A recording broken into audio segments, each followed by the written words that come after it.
Joe Biden, born November 20th, 1942, Scranton, Pennsylvania. He's 76 years old. At 76 years old, he is the second oldest candidate to ever run for president of the United States. The oldest candidate would be Bernie Sanders at age 77. Pete Buttigieg, just in comparison, is just 37 years old. Biden was elected to the Senate 7 times, and he was just 29 when he was first elected.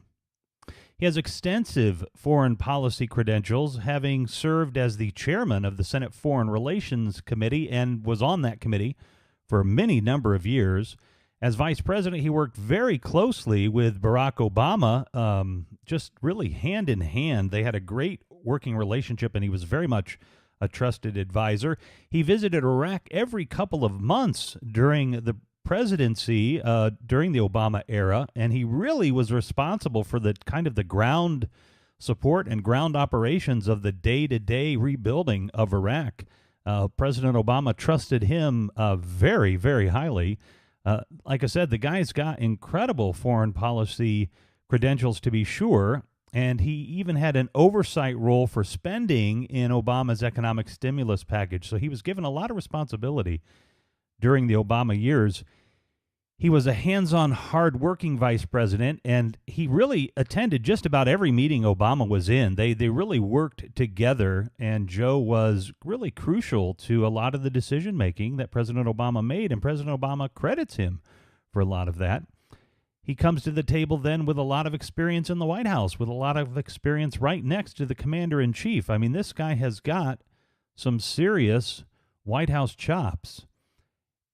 Now, you might not like what I'm about to say, but frankly, I think Joe Biden is just too old to be president. His physical age, his maybe failing body, that's not where I'm really concerned. It's the age of his ideas. He voted for the Iraq War. In fact, he was vehement in his support for the Iraq War. He opposed the integration of schools through busing, something that I saw work when I was in middle school. Busing was coming into the political and the educational process at the time, and I saw it really work well in the middle school that I went to, and it did transform education, and I believe it did it in a very positive way.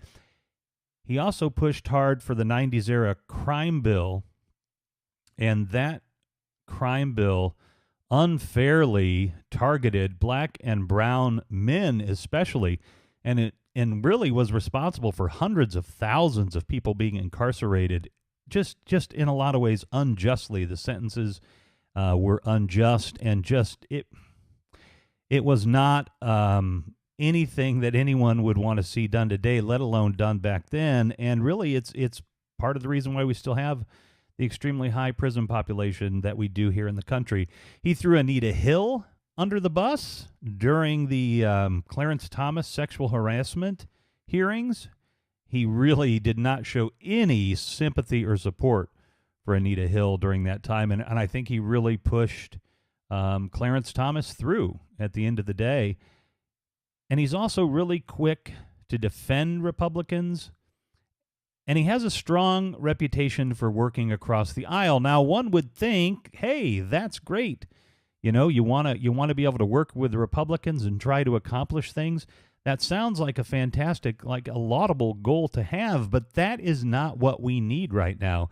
This is not the time to make nice with the Republicans. This is the time to destroy the Republicans.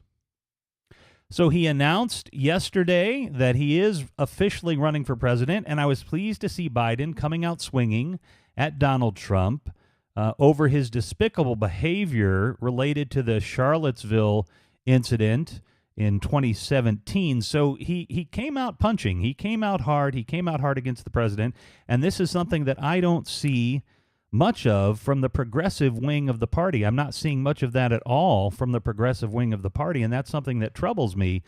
And I sympathize with the progressive wing of the party. They definitely see both the Democrats and the Republicans as corrupt, and they want to change, they want to redo, they want to rebuild Washington from the ground up. I personally just believe that if they don't fight hard to get rid of Donald Trump, there's not going to be anything to rebuild from. There will be no country left, and in fact, there may not be a country left for us to rebuild from now. So it is imperative that we get rid of Donald Trump, and that is something especially the Bernie wing of the Progressive Party seems to avoid and doesn't seem to find relevant to the course of this election. And honestly, I would prefer a younger candidate that understands the world of technology, what it's doing to our society, and what the future holds with technology, and what good or bad things can come from it in the future. I don't see that strength in Bernie. I don't see that strength in Biden. I don't see it in the majority of the candidates. Now, if you watch my previous video on Andrew Yang, I do see it in Andrew Yang, but he virtually has no chance to make it to the top of this race. The other thing that's really troubling surrounding this Biden launch is the party establishment is trying once again to destroy Bernie's candidacy, and I see that as very dangerous as well. Biden is the establishment's new darling boy, and that is, quite frankly, just very dangerous. We need to organically let this race play out. We can't afford the manipulation and hurt feelings that Bernie supporters are going to feel if the establishment tries to take him out again. If they debase and isolate Bernie and his supporters, it will be disastrous on Election Day. So that was Joe Biden. My name is Revolution McKinnis. This has been News for the Left and Us.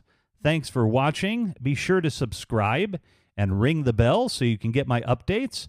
And check out in the description section of this video how you can support me through Patreon.